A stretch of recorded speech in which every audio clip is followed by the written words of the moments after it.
Hi everybody, I'm here with Selena Dewolf, and I've been admiring Selena Dewolf and her wonderful art for quite some time, so I'm really excited to have you here, so welcome. Thank you for having me. Thank you. So I've got a whole bunch of questions for you. Oh. My first question is, when did you start being so interested in drawing and art?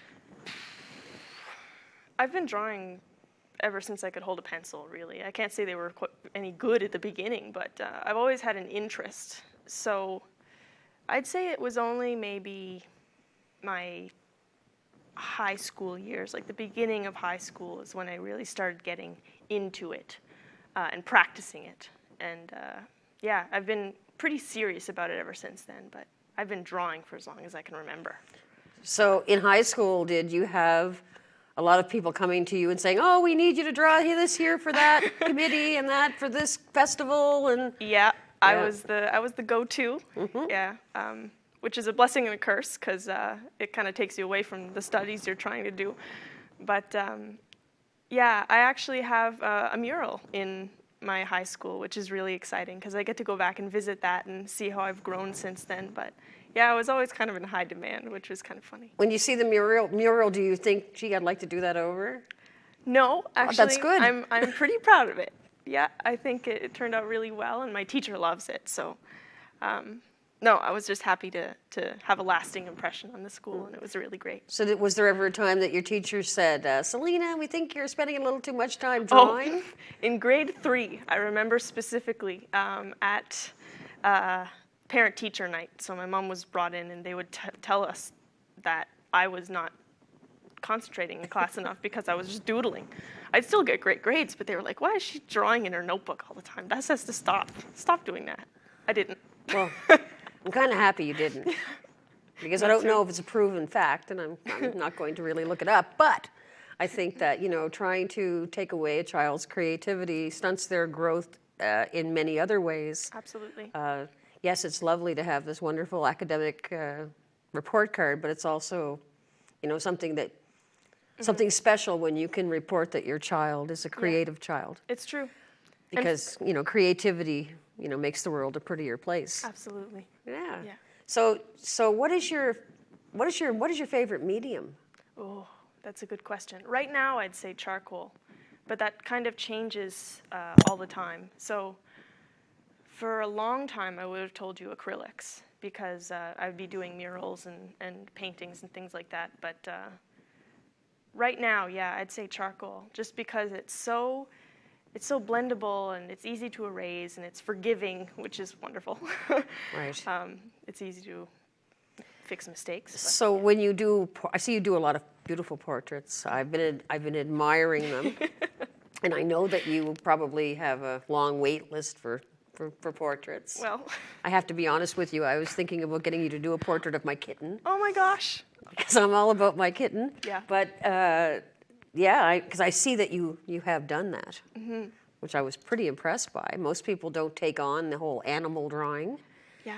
and it was pretty impressive. Well, thank you. So how many portraits do you have yet to do? To do? Oh my goodness. I think not everybody has confirmed, but I think I have about, I want to say 10 to 15 people who are and it's hard to believe I'm even saying that number, but 10 to 15 people who are waiting potentially for a portrait. And some people might drop off when I get started again in the spring, but they've got their slot. They've reserved their spot for spring portraits. So keep an eye on my Facebook page. Oh, I absolutely will. But also, I mean, one would think that because you're doing so many of those types of things, that is what you are, a professional artist. But actually, you are going to school. That's right. Yeah. And you are not studying art. That's correct. In that form. Right. But you're studying something that is an art form. True. In itself. Absolutely. So would you like to tell me about that? Sure. So I'm in my 3rd year of a 4-year degree in landscape architecture at the Dalhousie Agricultural Campus in Truro. And I'm really loving that. It means I can use, well, first I'll explain what landscape architecture is. So basically, we are designing outdoor spaces and social spaces for people to enjoy or relax in or host activities in. It could be all sorts of things. I could be anything from a park designer to somebody's backyard. You know, it can start small like that. But then if I wanted to, I could specialize and I could become, say, a golf course designer, or I could do commercial landscaping. So when you see, say, hotel chains across the country, they all look the same. And so somebody had to design that specific space around it and make it easy to walk through, accessible, but also interesting. So it blends that creativity that I love so much, but it also blends in the aspect of science and nature and the environment and sustainability, which is a huge topic right now. So I'm getting into it at a good time, and I'm just happy that I get to keep going with my creativity, and I can still practice it while doing something that I think can help a wider range of people. Well, it's art on Mother Earth. Yeah. There's nothing cooler than that. Yeah. Especially, you know, with the global warming thing and all of those things. I mean, you know, trees being so important, and they are different you know, parts of nature. I think it's that you're getting in on that on the perfect time. Yeah. And I'm sure that you're going to go on to great things because you have the right attitude. You know, it would have been nice, I'm sure, to think, oh, I can make a living being an artist, but then it's a more lucrative and more sensible decision to mix your love for creativity and art with something that makes the world sustainable, not only to mention makes people happy. Yeah. And we really need people to be happier. Okay? The world, we need that right now. We really need the happiness. You know, I'm all about, you know, going to a quiet place. You can look around, see that thought was put into that, and appreciate the art that it actually is. Absolutely. So I look forward to seeing your hotel chains. I'm going to say, oh, I know who did that, because it's the same as the hotel I stayed at last week. Yeah. You know, but yeah, I think that you're doing a great thing, and nobody else around here that I know of does that. Do you know? Landscape architecture? Yeah. I've never heard of anybody else either. No. I'll say I know some landscapers based in Sydney and some in New Glasgow, definitely some in Truro, where I'm studying, but no, it seems to be a very new thing. And I'll say I'm in a very small class in Truro. Like, I think third year landscape architecture has 3 students. 3 Canadian students. Wow. I'm the only one from Nova Scotia. So it's a relatively new program in Truro. So they've only graduated their first class, I think it was 2 years ago.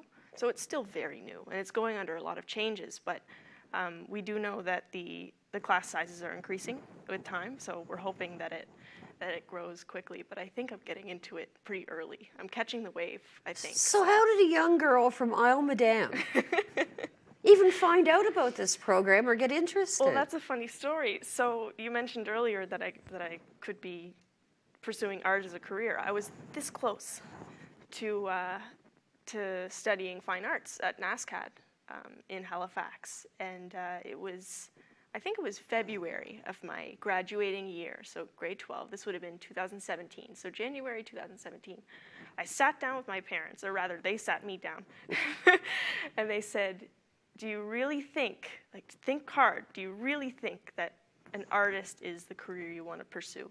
You might enjoy it, but you know, you always hear about lucrative? And you hear about the starving artist, and it's not always the truth. It's not always the case, but it's a reality that you have to look at. And so in the end, we decided that something else at least would be better. And there's something else that can marry my love of art, but also my scientific side, like my biology and my science that I love so much. So that was when we started looking on we looked through every university website, and we scrolled through every single course they had to offer. And I think that's a great thing to do for students who are still unsure. And you click on every one, and you really look at it, and you say, could that be something I could do? So at first, we clicked on landscape architecture and we read through it, and I was like, I don't know. You know, I still had that artist idea in my mind, so I was looking more into graphic designer or set designer or anything like that, something more artsy. But then it slowly started to warm up to me, and eventually I chose that, and I definitely don't regret it. Well, Selena, really, I think you could do both anyway. Well, I kind of do, which is Right. exciting.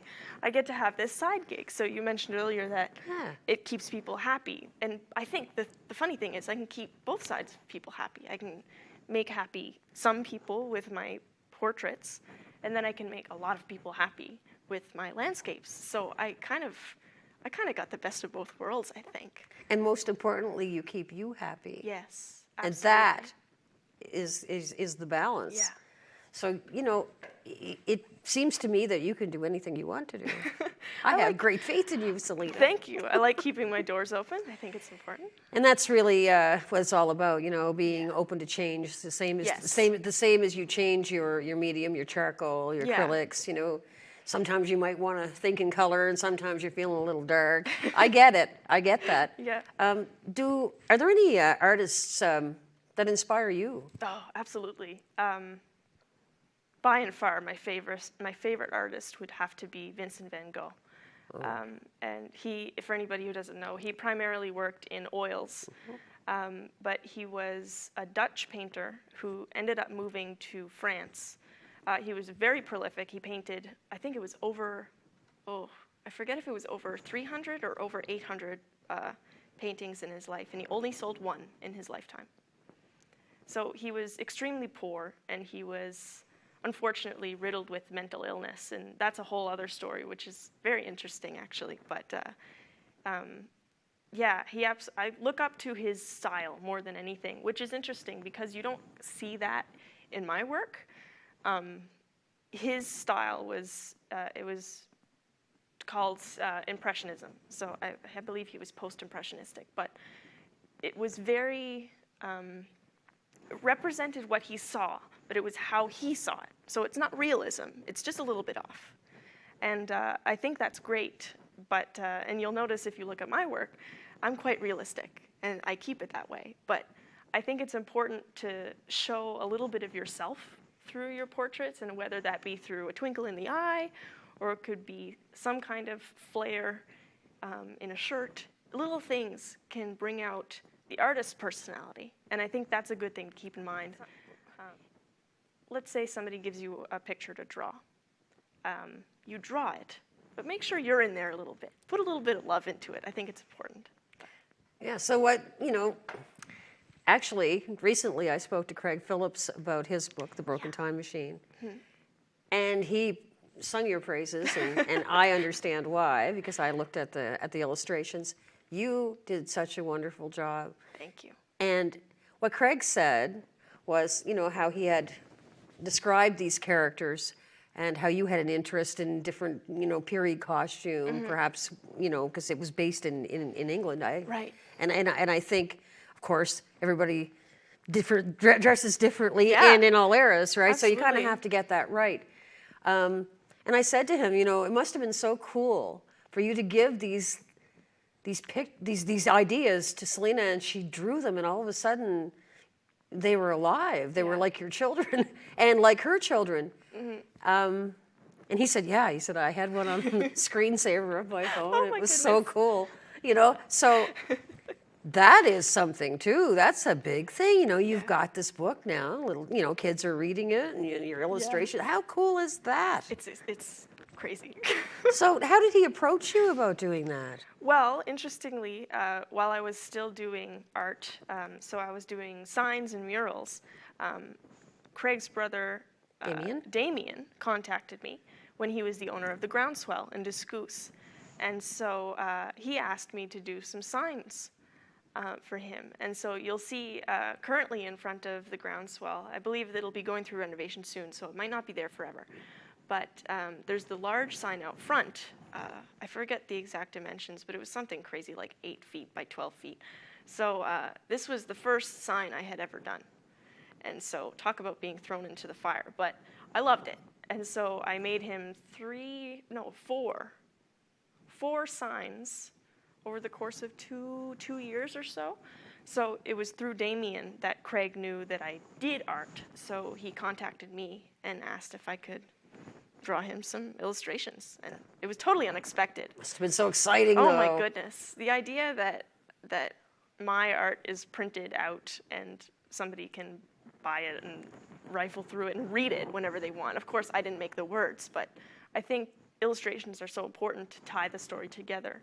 And especially when you're dealing with young adults, you have to have pictures. Well, You I mean, really do. you know, it's a very important role because Yeah.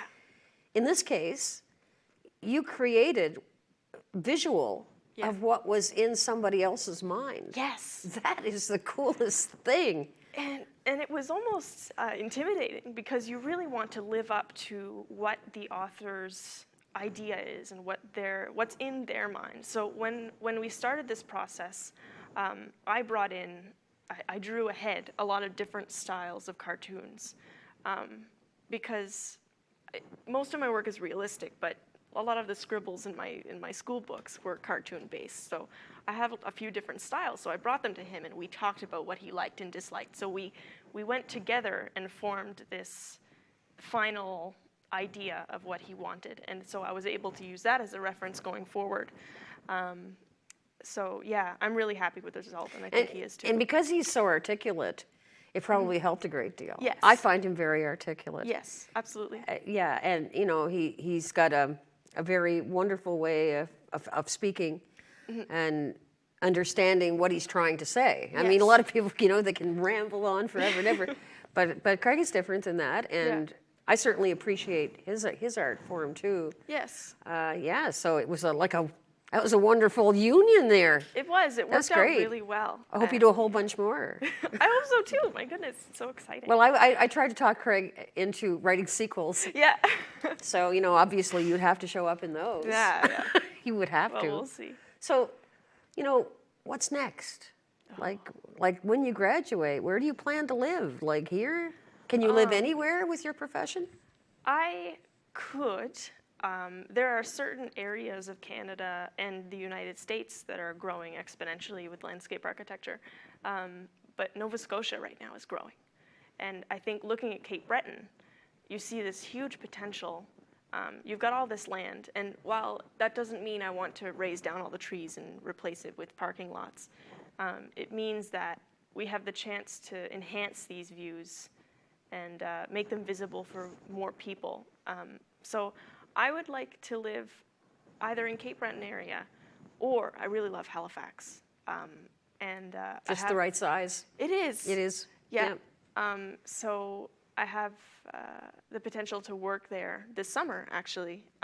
A firm has requested an interview, so I'll be going up this weekend, actually, so for my second interview, and we'll see if I get a job with them. Well, over good the summer. luck. Yeah, thank you. I'm rooting for you. I want you to go. But I want you to go. I want you to do what makes you happy. Exactly. Because, you know, it's like any other art form. If you're not happy in the moment, your spaces aren't going to be happy either. Exactly. Yeah, you have You to know? be passionate about what you're doing, whatever you're doing. But it must take a lot of pre-planning because obviously if you were dealing with plants, I mean, some plants flourish more in certain times of the year than others. Yes, And you exactly. have to be considering all of those things, what works in what climate. Yeah. Wow. That's a lot of work. It is, and that's why, well, it's a 4-year program. One of my courses lasted 2 years, and it was basically just learning about plants. I had to memorize, I think it was close to 150 plants' common names, their Latin names, and their family names. So that's just all in my brain. So one of these days, if you ever have children, you know, they could end up with plant names because they're familiar. Anemone. You know, that Yeah. Any. I mean, it's the same as my cats are all. My cats are always named after like music stars, right? Oh my gosh. It is That's what it funny. is. You know, I it's just my nature. It's true. You know, even my cars. I name my cars after guitars and stuff. But that's just what, you know, it is what we like, right? Exactly. Yeah. Yeah, it sticks with you. But yeah, I've learned a lot about plants, and now that I'm getting into the later courses, we're starting to really dive into environmental issues and environmental processes. So it goes so much deeper than choosing your plant, although that's super important.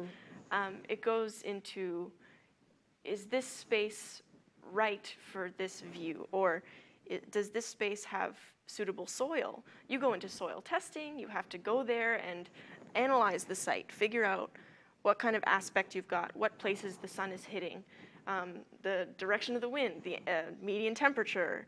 You look at the slopes of the area and how drainage goes, and where water flows, where storm water accumulates. I could list this. Oh, wow. Well, your interest in science must really come in handy. It's so interesting. Right. And so getting that good analysis at the beginning tells you where to put things. So really, the land is telling you what to do. You're just following instructions. Well, So it's exciting. I'm pretty sure that's what the indigenous people did. Yeah. The land told them what to do. It's very important to maintain that relationship with the land, because Absolutely. you're seeing everywhere people aren't maintaining that relationship and they aren't respecting it. And that's when you get into problems.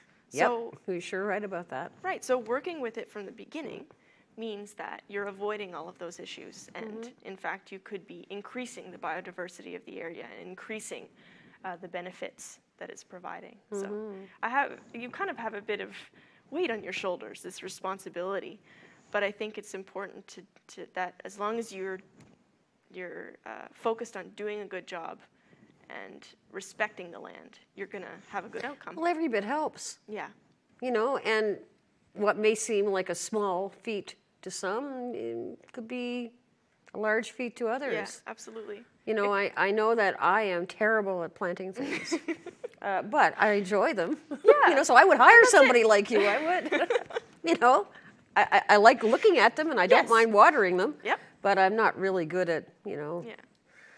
Well, we don't all have a green thumb, and I No. can't say I have a green thumb yet either. Well, But it's getting there. That But isn't it takes going to be practice. Isn't it going to be cool, like to design something, and then after it grows, go and look at it and say, "Whoa, look at my painting." Well, I've had some experience. Yeah, it's like painting with flowers. It's It true, is. or painting with any kind of plants. But I was gonna say this summer, or no, oh my goodness, that might be 2 summers ago now. Time is flying. But in front of my home, we have gardens, and so I helped my mother. I think it was maybe 2 years ago. Yeah. We renovated our front garden beds. So they had been overgrown and there were weeds everywhere. You might not have noticed driving by, but we knew looking at it all the time. So we totaled over 100 hours of work in our gardens that summer, I say on weekends and evenings. And so I made a plan. You looked at the area and you made a plan. So we chose what plants would go in.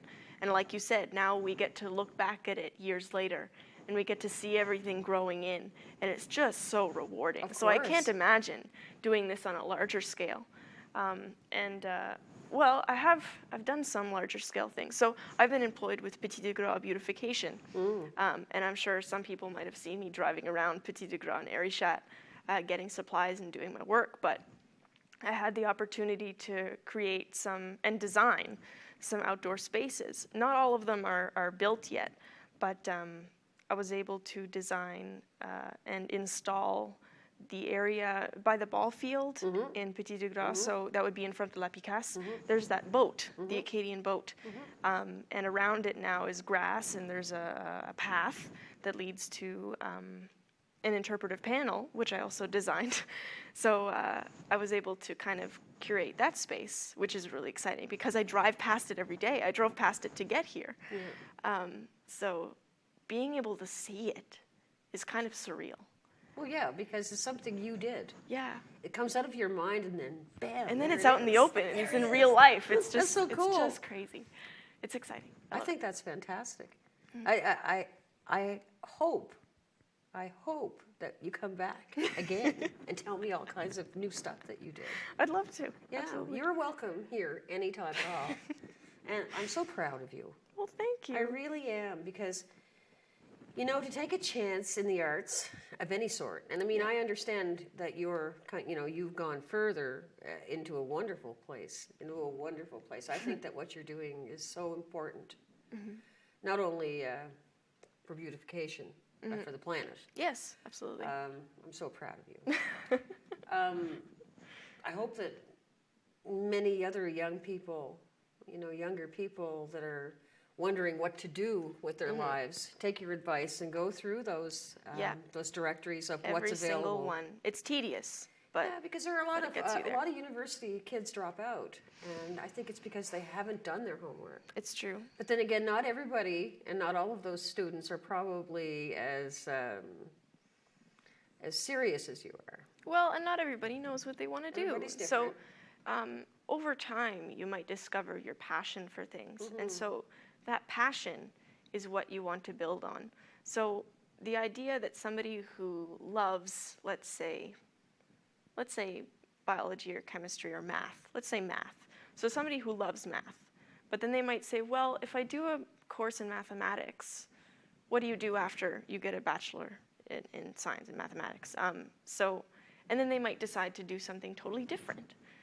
And if it's not built on your passion, then you're not going to enjoy it. No. So you really do, and that's why looking through that directory is so important, and scrolling through it, because you might find a link that you didn't know was there. Right. And that's what's exciting. Yeah.